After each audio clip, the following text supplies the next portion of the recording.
are gathered here today to acknowledge the 50th anniversary of the Reverend Dr. Martin Luther King's Jr. visit to Jersey City in 1968. And I can't help but perceive the peculiar timing of this occasion. For my Jewish brothers and sisters, the coming Passover commemorates the Hebrews' liberation from Egypt. And for my Christian brothers and sisters, Good Friday and Easter commemorates the death and the resurrection of Jesus of Nazareth, whose sacrifice makes it possible for Christian redemption. Almost 50 years ago to this day, Dr. King had returned to the city of Memphis in Tennessee after his tour of northern New Jersey in order to march with strikers protesting the working conditions of sanitation workers. On the night of April 3rd, in the midst of a tempest that spawned a tornado in the city, King spoke to a packed hall of citizens from Tennessee, letting them know that he had been to the mountaintop, that he had saw the promised land, and though he might not make it there with him, he guaranteed that they would make it to the promised land. So on the next day, King was having a good time horsing around with some of his buddies in the hotel room at the Lorraine Hotel. And as the historian Taylor Branch notes, King, Jesse Jackson, and Ralph Abernathy would eventually walk out onto the balcony. In the picture here on the afternoon of April 4th. In this particular image, they were chatting back and forth. An individual by the name of Ben, who played the saxophone, was walking up to the stairwell, and Dr. King yelled down to him, quote, "Ben, make sure you play Precious Lord, Take My Hand in the meeting tonight. Play it pretty." Ben replied in the affirmative. As Branch recalls, King then stood still for once, and his sojourn on the earth went blank. Commemorating the life and death of Dr. Martin Luther King Jr. so peculiarly close to the holy holidays of Jews and Christians adds a particular solemnity to this occasion, and indeed a spiritual gravity. In this season, when so many reflect and celebrate the sacrifices made by our spiritual forebears, I would like us to reflect on the topic, Peace Be Still, following in the footsteps of the drum major. Now, it seems to me for a good portion of my life, haven't been on the earth that long, that American history has always been presented as a progressive narrative that continuously advances towards a better and more perfect union. The 2008 election of Barack Obama signaled for some the end of racism and the achievements of Dr. King's dreams with the ascension of the first African American and his black family to the White House. However, events during his presidency and even our present state of affairs may leave us, some of us, like those apostles in the boat, fearful, full of trepidation and uncertainty. As King's often cited dream remains ever elusive. Indeed, recent events seem eerily similar to the things we have seen before. For some, 2016 may feel like 1967 and 1968. During those years, Dr. King publicly affirmed his opposition to the war in Vietnam, a decision that put him at odds with President Lyndon Baines Johnson.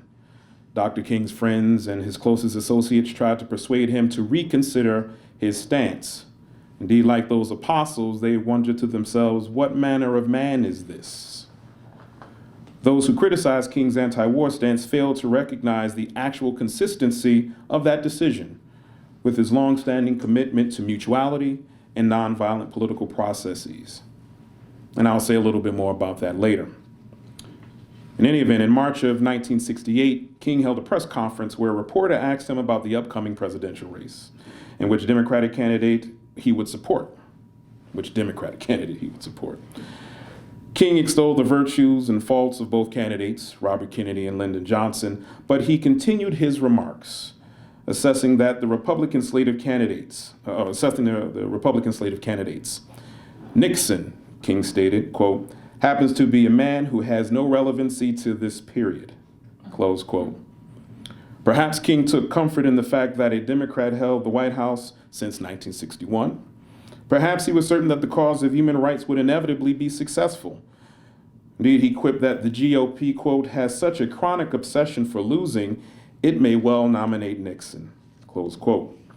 Indeed, he pointed out that it would take a candidate like Nelson Rockefeller for the Republicans to win the presidency. As we know, Nixon won, essentially cultivating his victory by building a base of the silent majority and emphasizing a policy of law and order pretty much in response to the civil rights and Black Power movements. Now, my intention is not to suggest that history repeats itself, but rather that issues that we may have thought were relegated to the scrap heaps of history have not gone away. Indeed, as the recent bombings in Austin, Texas reveal. Indeed, it may leave some of us feeling like it is 1963. On September 18th of that year, Dr. Martin Luther King Jr. eulogized Addie Mae Collins, Carol Denise McNair, Cynthia Diane Wesley, and Cal Robertson, 4 little girls who were killed by the blast of a bomb at the 16th Avenue Baptist Church in Birmingham, Alabama. Calling them beautiful children of God, King noted that, quote, "These children, unoffending, innocent, and beautiful, were the victims of the most vicious, heinous crimes ever perpetrated against humanity. Their deaths," King told the mourners, "had something to say to the world, particularly those politicians and government officials whose silence made them complicit in children becoming martyrs for a movement." King counseled the mourners, noting that, quote, "The innocent blood of these little girls may well serve as a redemptive force that will bring new light to this dark city." Sacrificial lambs like Isaac. King went on to say, "The Holy Scripture says, quote, 'A little child shall lead them.' The deaths of these little children may lead our whole Southland from the low road of man's inhumanity to man to the high road of peace and brotherhood." Through those storms, it seems as though King was saying, "Peace, be still." 1,000 miles away, on September 9th, the day after the funeral, the Reverend James Cleveland and the angelic choir of the First Baptist Church of Nutley, New Jersey, convened at a sanctuary in the city of Newark to record their second album. The title of the song, "Peace Be Still," holds a special place in the gospel canon. Recorded days after the heinous crime, the recording was a necessary balm in Gilead during a turbulent time. Journalist Robert Marovich interviewed a member of the choir who recounted that, quote, "We weren't so disturbed that we couldn't serve the Lord. We weren't so disturbed that we couldn't serve the Lord. We knew the Lord, and we were there to praise and uplift his name. That was the purpose. So anything that happened anywhere else, we were just there to praise the Lord and thank him that we were able to make it," close quote. Indeed, the seeming repetitive nature of past and present events suggests to us that the history of the civil rights movement is awesome and inspiring, but there still remains work to be done. And not for a lack of effort, but for the persistence of what Dr. King called the giant triplets of racism, militarism, and economic exploitation. I'm going to be coming back to that theme a few more times through the talk. So a few years later, Dr. King would himself come to Newark in order to drum up support for the Poor People's March on Washington, which was scheduled to begin on April 27th of 1968. Now, the advent of the 50th anniversary of the People's March is something that we really should take into consideration and think a little bit about the origins of the march. There were important victories in the civil rights struggle, including the Civil Rights Bill of 1964 and the Voting Rights Act of 1965. And there were changes to policies governing public accommodations, but structural and economic problems appeared to be especially intractable. In 1965, Dr. King announced that the Southern Christian Leadership Conference would be turning its attention to the North. Shortly after the uprising in Watts, California, King noted that while SCLC made strides in the South, there seemed to be little movement in the North. King admitted, quote, "Civil rights leaders had long thought that the North would benefit derivatively from the Southern struggle. Believing opposition in the North was flexible and was, if not fully or at least partially hospitable to corrective influences, King conceded that the SCLC, quote, forgot what we knew daily in the South. Freedom is not given, it is won by struggle." In his travels to northern cities, King reported that, quote, "the oppression in the ghettos intensified. To the homes of 10 years ago, squalid then, were added 10 years of decay. School segregation did not abate but increased. Above all, unemployment for Negroes swelled and remained unaffected by general economic expansion. Close quote. King pulled back the veneer of Northern exceptionalism even more when he noted that, quote, as a nation, Negro and white trembled with outrage at police brutality in the South, but misconduct in the North was rationalized, tolerated, and usually denied.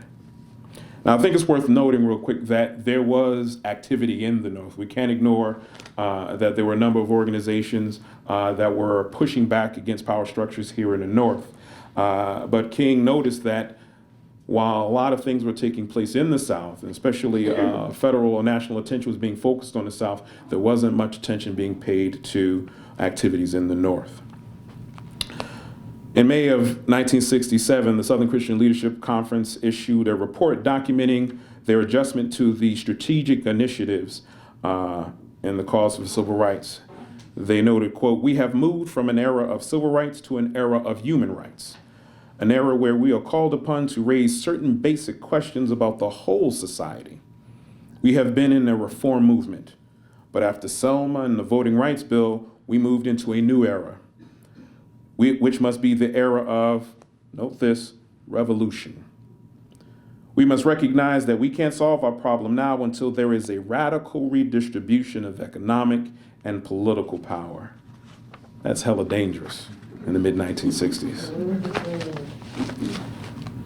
The purpose of the Poor People's March, according to King, was to demand that the government address itself directly to the problem of poverty. Sounding a familiar tone from the march in Washington in '63, King noted that, quote, we read one day, we hold these truths to be self-evident that all men are created equal, that they are endowed by their Creator with certain inalienable rights, that among these are life, liberty, and the pursuit of happiness. But if a man doesn't have a job or an income, he has neither life nor liberty, nor the possibility for the pursuit of happiness. He merely exists. Sounding another familiar tone from the March on Washington in '63, King noted that we are coming to ask America to be true to the huge promissory note that it signed years ago. We're coming to engage in dramatic nonviolent action to call attention to the gulf between promise and fulfillment. That was the vision of the Poor People's Movement. Its more concrete demands was that the Congress would pass an economic Bill of Rights to clearly and intentionally eliminate poverty in the U.S. Part of that bill required that there would be a $30 billion annual appropriation for a real war on poverty. It required Congress to pass a full employment package as well as guaranteed income legislation, essentially providing living wage, living income for people even if they're not working. The intention was to essentially make people consumers. I mean, it's one of the more peculiar things of King's intentions. Oftentimes, anti-civil rights activists called King a communist. But for all intents and purposes, the idea of a guaranteed income legislation was to make poor people active consumers. It was support for capitalism. He also asked for construction of 500,000 low-cost housing units until the slums were eliminated.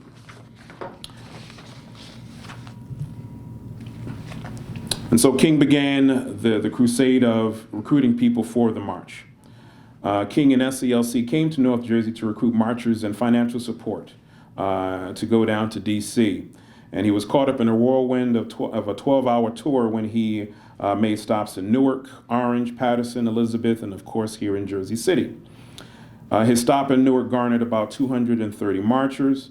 Later on in that evening, speaking at the Community Baptist Church in Patterson, King lamented that it is a shame that this nation, the wealthiest in the history of the world, has 40 million poor people. I want the United States to stop spending $35 billion a year to fight an unjust and evil war in Vietnam. He received a standing ovation. He told the audience, quote, we are going to Washington, seat of this government, to dramatize the horrors and evils of poverty.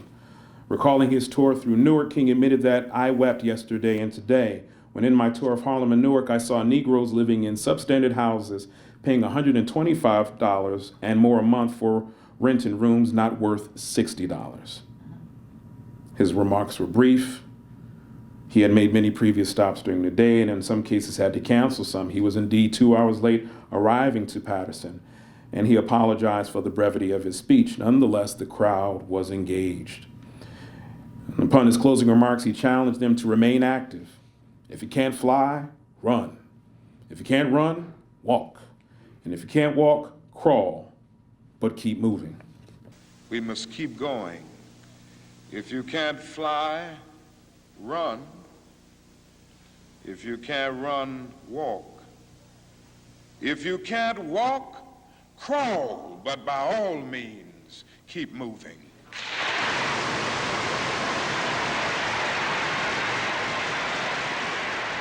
Pundits of the day condemned King's stance on the Vietnam War. Indeed, the FBI, under the leadership of J. Edgar Hoover, was deeply suspicious of Dr. Martin Luther King and made active efforts to confound SCLC's efforts of recruiting. Indeed, they sent undercover operatives to go to the various cities where SCLC made stops and fomented dissent and anger, spreading false rumors about whether or not SCLC was actually successful in their recruitment efforts. And so one of the things we have to keep in mind is that the impending failure of the Poor People's Movement wasn't necessarily just because of the movement itself, but there were active measures taken by the government to undermine this revolutionary movement. Nonetheless, the issues impacting urban cities were real. How did the physical conditions in Black communities in American cities become so afflicted with blight and decay? And indeed, why were African Americans and their neighbors so beleaguered?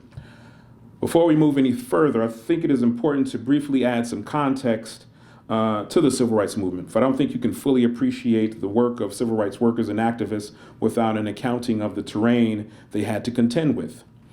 There's an old gospel song, "Lord, don't move the mountain, but give me the strength to climb." And I think it's important to know what the mountain looked like. To start, urban centers in the North and the South saw significant demographic change with the Second Great Migration, when scores of African Americans packed up and left the South and rural areas and moved to cities in the North, Midwest, and the West, as well as urban cities in the South. The Second Great Migration began at the end of the Great Depression and ended in 1970, around about 1970.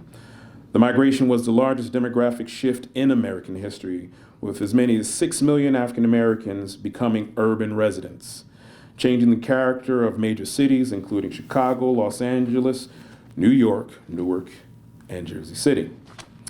The post-war period also saw significant federal investments in infrastructure, which reshaped the metropolises of the United States, even as African Americans were making their way to the cities.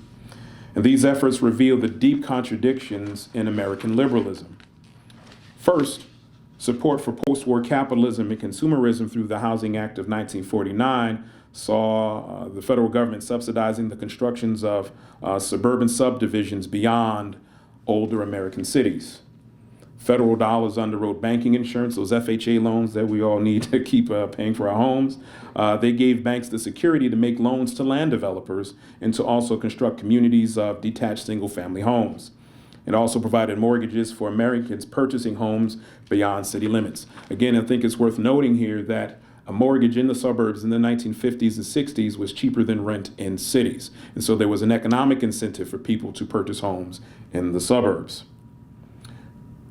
One of the things we have to take note that there were long-standing practices that ensured that those communities, those newly developing communities, would remain white. The 1949 Housing Act's urban expenditures were initially limited to just clearance of slum properties and the construction of no more than 810,000 units of public housing. The idea being that the federal government did not want to create competition for the growing housing market in the suburbs. They didn't want to stymie the development of capitalism in suburban America. Those policies that they developed were not inclusive, as they contained provisions that preserved longstanding practices of racial segregation, all under the guise of preventing the spread of blight that made urban neighborhoods go down. As the historian Arnold Hirsch noted, and God rest his soul, he just passed away last week, Arnold Hirsch notes that in his examination of Chicago, local officials using federal dollars enhanced Negro containment and racial segregation. As white Americans fled to the suburbs, central business districts in American cities remain a vital part of the political, economic, and social health of the expanding metropolis. If I can pause real quick, it's important to note the development of these suburban enclaves. This is a picture of Levittown in Long Island. Again, a racially exclusive community where it's pretty cheap to purchase a home if you can get one. But in the inner cities, by and large, the housing development was confined to public housing. And the private housing market pretty much was the older homes that in a lot of cases had not seen much care for a number of years. And so African Americans by and large were confined to public housing in the immediate private housing market near those buildings. Following a pattern that the historian John C. Tiefer called bolstering the center, quote, committees and commissions mobilized the business community, mayors, and even highway engineers who presented plans for expressways and parking garages. And the planners unveiled schemes for core projects that would ensure that the downtown Newark, in certain cases downtown Jersey City, remain the vital hubs of the larger metropolis. And in order to connect suburban residents, those people that were moving out of the city, to those downtown businesses, the federal government subsidized highway construction. 1956, we have the Highway Act, which the federal government paid for 90% of the highways that were constructed in states in places like New Jersey. And so, for those that take Interstate 78 home, thank the Highway Act of 1956. The problem is a number of those highways were built through and over Black communities. And more, they forced the dislocation of African Americans from their homes. This forced dislocation was a 20th century version of the Trail of Tears, and it helped preserve poverty, deprivation, and inequality, as African Americans were increasingly resegregated in newer ghettos. And essentially, it forestalled the promises of integration as stipulated in the 1954 Brown versus Board of Education decision. And so even as the federal government had a mandate for desegregation, policies of the Housing Administration as well as the Highway Authority reinscribed segregation on the urban and suburban landscape. It's important to note the recent passing of Linda Brown, who was at the center of the Brown versus Board of Education decision. And so even as the Brown decision provided the legal basis for the undoing of racial segregation, the process of suburbanization created increased distance between Black and white Americans. Stanford University in 1967, Dr. King noted these processes in a speech titled The Other America. King noted, but tragically and unfortunately, there is another America. This other America has a daily ugliness about it that constantly transforms the ebulliency of hope into the fatigue of despair. In this America, millions of work-starved men walk the streets daily in search of jobs that do not exist. In this America, millions of people find themselves living in rat-infested, vermin-filled slums. In this America, people are poor by the millions. And essentially framing this other America in a way that helps us imagine the metropolis with Black folks confined to the centers of cities, even as we see the expanding suburbs. King quotes, "They find themselves perishing on a lonely island of poverty in the midst of a vast ocean of material prosperity." Now, one of the other things that he notes in this particular speech that I think is important to seize upon is he actually identifies those people who are struggling in the other America. And he does so in a way to show the ubiquity of poverty in the United States. King says, as we look at this other America, we see it as an arena of blasted hopes and shattered dreams. Many people of various backgrounds live in this other America. Some are Mexican Americans, some are Puerto Ricans, some are Indians, some happen to be from other groups. Millions of them are Appalachian whites. But probably the largest group in this other America, in proportion to its size in the population, is the American Negro. King would punctuate this statement by saying, "We are seeking to make America one nation, indivisible, with liberty and justice for all." Now, we have to keep in mind that the federal government was actually taking steps to address issues of poverty. As early as 1964, the federal government took steps to curb the rising tide of destitution. In that year's State of the Union address, President Johnson declared the war on impoverishment. He says, quote, "Unfortunately, many Americans live on the outskirts of hope, some because of their poverty, and some because of their color, and all too many because of both. Our task is to help replace their despair with opportunity." He continued in a declaration, "This administration today, here and now, declares unconditional war on poverty in America. I urge Congress and all Americans to join with me in that effort." Now, Johnson also would sound a call that Dr. King would echo in the years to come, stating, "The richest nation on earth can afford to win it. We cannot afford to lose," referring to the war on poverty. So in 1964, President Johnson called for legislation to eliminate poverty in the U.S., and Congress passed the Economic Opportunity Act, which led to the creation of the Office of Economic Opportunity, which administered applications for federal monies that funded local initiatives to eliminate poverty through multi-pronged programs. Now, this approach to community development reflected a longstanding idea pioneered by Ella Baker called participatory democracy. It was the idea of people being actively engaged in their own uplift. The Rabbi Joachim Prince, a rabbi in the city of Newark, believed that these community action programs were the next logical step in the civil rights movement. He said, quote, "Its philosophy is a translation of the civil rights ideology applied to an economic rather than a racial or religious minority," close quote. This program was radical in that it provided citizens the means to address their own concerns. Indeed, under the auspices of the Office of Economic Opportunity, federal dollars were supposed to allow for the, quote, "maximum feasible participation of the poor" through endeavors like community action programs, Head Start, and Job Corps. Now, as great an idea as it was, the war on poverty was stymied primarily by two things. First, at the municipal level, local politicians wanted to control anti-poverty monies in order to fatten their patronage banks.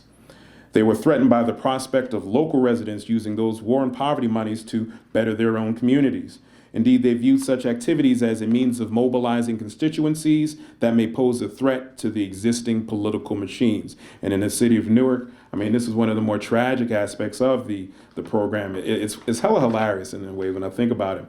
Essentially, you had a Democrat in the mayor's office who essentially got a significant amount of the black vote when he was initially put into office, but did not want to allow those residents to have control over monies that would help better their communities. And so in these interesting and peculiar ways, it shows that political parties have not always been in the best interest of people. Adherents to political parties have not been in the best interest of members of those parties. The second check on the war on poverty was the escalating war in Vietnam. As noted before, King's stance on the war in Vietnam was not embraced by the larger public. And generally speaking, a lot of people, when they look at his stance, they frame it as a noble, albeit tragic choice, partly because it effectively ended his working relationship with President Johnson, as well as opened him up to criticism for wedding two movements, the civil rights movement and the peace movement. A lot of people did not understand that they were related. Many did not see how war was related to the quote-unquote Negro problem. So King meticulously movingly spelled out his stance against American presence in Southeast Asia in a speech he delivered at the Riverside Church titled, "Why Am I Opposed to the War in Vietnam?" King listed 7 reasons for his opposition. Of note was the extraordinary cost of the war and the loss of funds for the war on poverty. He explained, quote, "It seemed that there was a real promise of hope for the poor, both black and white, through the poverty program. There were experiments, hopes, and new beginnings. Then came the buildup in Vietnam. And I watched the program broken as if it was some idle political plaything of a society gone mad on war.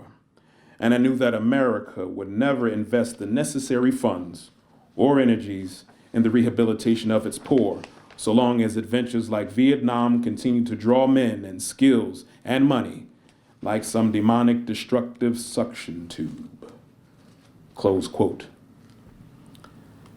I would like to point up another reason for King's opposition to the war, one that may seem somewhat obvious, and essentially it underlines his deep and profound commitment to brotherhood and mutuality, that being his commitment to Gandhian nonviolent political protest. Now, the objection to violence to the war or in the war is very much apparent, but I want to point up to the context in which Gandhi lived and in which nonviolent protest was exercised. Gandhi was a subject of British colonialism, and King's commitment to nonviolent political protest put him in lines with that particular process of being opposed to colonialism, exploitative colonialism. Again, those three evils: racism, militarism, economic exploitation. In February of 1957, King wrote an article for the magazine Christian Century, in which he extolled nonviolence as the basis for the freedom movement. He noted that nonviolence was made famous in our generation by Mohandas K. Gandhi, who used it to free India from the domination of the British Empire, close quote. Nonviolence was practiced and forged in the context of an anti-colonial movement.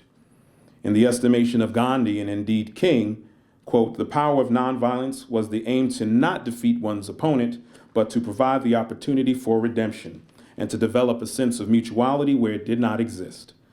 The method, as King determined, was an attack directed against forces of evil rather than against persons who were caught up in those forces. Such an assertion reminds me of Paul's letter to the church of Ephesus, where he tells them that, quote, we wrestle not against flesh and blood, but against principalities, against powers, against the rulers of darkness of this world, against spiritual wickedness in high places. So what are those principalities? Those principalities were the long-standing ideologies of white supremacy and racism that have their origins in the institution of slavery. Historian Ira Berlin, in assessing the larger impact of slavery in America, draws an important conclusion about the origins of race and racism. He says, quote, the stench from slavery's moral rot cannot mask the design of American captivity, the extraction of labor that allowed a small group of men to dominate all. In short, if slavery made race, its larger purpose was also to make class. And the fact that the two were made simultaneously by the same process has mystified both. Essentially, there is a direct relationship between racism and slavery, racism and economic exploitation. Essentially, the discourse of the dialogue between racism and racial and economic exploitation were rooted in scientific theories of Herbert Spencer, and they found creative expressions in the poems of Rudyard Kipling. The one poem, White Man's Burden. And this particular cartoon is a depiction of the white man's burden. As you may see, you have Uncle Sam and John Bull, the British version of Uncle Sam there. And in their baskets, they're supposedly carrying the barbarian races of the world. Towards what? Civilization. The white man's burden, as it was seen. Of course, Jack Bull, the British man, is carrying India. In his basket, Uncle Sam has a number of people from the Pacific Islands as well as the Caribbean, supposedly carrying people towards civilization. In actuality, though, the white man's burden was actually put upon peoples of color.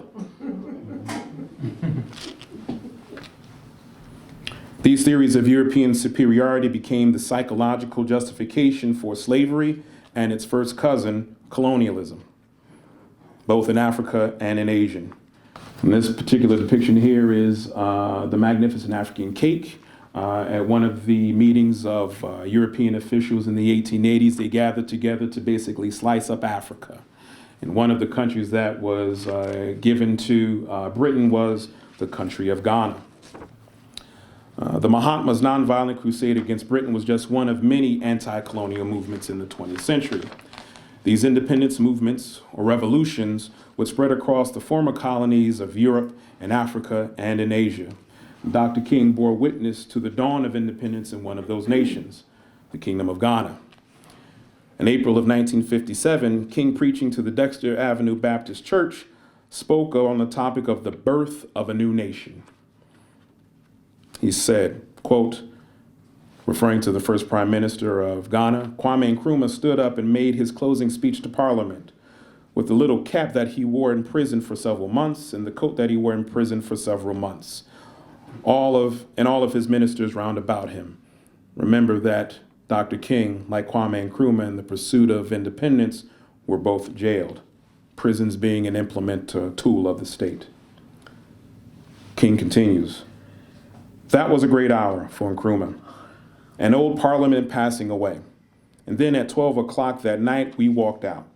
As we walked out, we noticed all over the polo grounds almost 500,000 people. They had waited for this hour and this moment for years. As we walked out of the door and looked at that beautiful building, we looked up at the top of it. And there was the little flag that had been flowing around the sky for many years. It was the Union Jack flag of the Gold Coast, the British flag, you see. But as 12 o'clock that night, we saw a little flag coming down and another flag went up. The old Union Jack flag came down and the new flag of Ghana went up. This was a new nation now, a new nation being born. And when Prime Minister Nkrumah stood up before his people out on the polo ground and said, 'We are no longer a British colony. We are a free, sovereign people.' All over that vast throng of people, we could see tears. And I stood there thinking about so many things.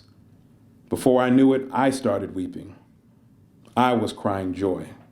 And I knew about all the struggles and all the pain and all the agony that these people had gone through for this moment." Close quote. King, recalling the long sweep of history, said that there seems to be a throbbing desire. There seems to be an internal desire for freedom within the soul of every man. And it is there. It might not break forth in the beginning, but eventually it does break out. Men realize that freedom is something basic. To rob a man of his freedom is to take from him the essential basis of his manhood.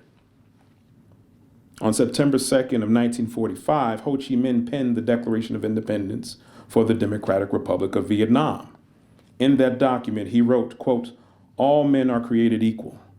They're endowed by their Creator with the certain inalienable rights. Among these are life, liberty, and the pursuit of happiness." This immortal statement was made in the Declaration of Independence of the United States in 1776. In a broader sense, this means, and this is Ho Chi Minh speaking, all peoples of the earth are equal from birth. All the peoples have the right to live, to be happy, and free. Later on in that document, Ho Chi Minh would note the frustrations of his people. He said, quote, "In the fields of economics, they," referring to the French colonists, "had fleeced us to the backbone, impoverished our people, and devastated our land. They have robbed us of our rice fields, our mines, our forests, our raw materials. They have monopolized the issuing of banknotes and the export of trade." He ends, "They have invented numerous unjustifiable taxes and reduced our people, especially our peasantry, to a state of extreme poverty." So it only makes sense that King was against America's war in Vietnam, because America was going against an independence movement, fighting against the people's desire to be free and independent. And to be sure, it could not have been an easy choice, but one that he had to make nonetheless. His social, his spiritual conscience called for it. On February 4th, King delivered a speech titled "The Drum Major Instinct." It was one of his more interesting speeches, for he spoke with a certain candor and a plain-spokenness that you don't hear in his more popular speeches. Reminds me of barbershop talk in some instances. For someone too young like myself to have witnessed Dr. King, it is my heart's delight to listen to him in that speech. And I would encourage you at your own time to listen to it as well. YouTube is a wonderful thing. In the speech, he draws upon the work of the psychoanalyst Alfred Adler, who considers the most basic drive for human beings, the most basic impulse, not sex that was as maintained by Sigmund Freud, but the desire for attention. King calls that the drum major instinct. The desire to be first, the desire to lead, the quest for attention, the quest for greatness.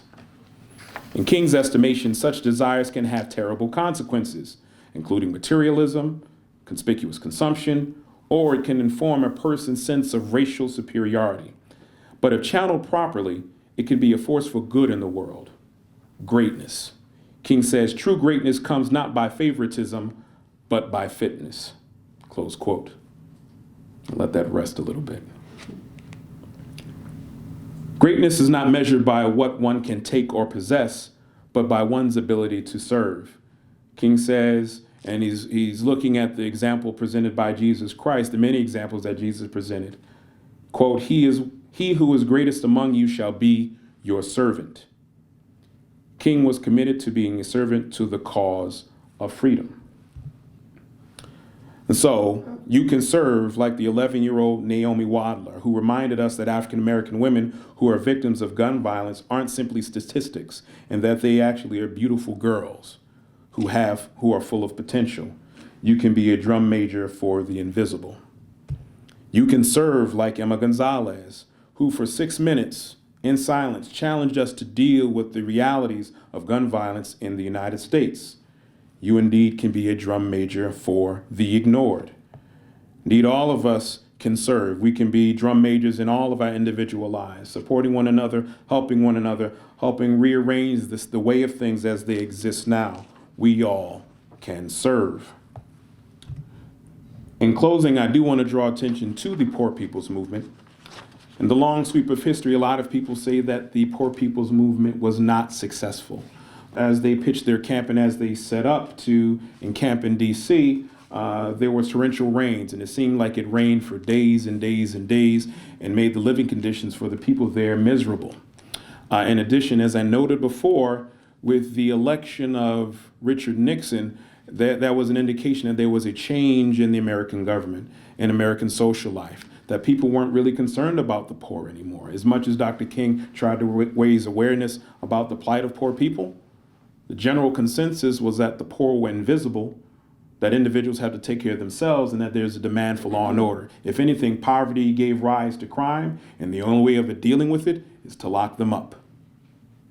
And so, if anything, we can actually say that the failure of the Poor People's Movement was not the movement itself, but it was the failure of a government that did not care for its citizens.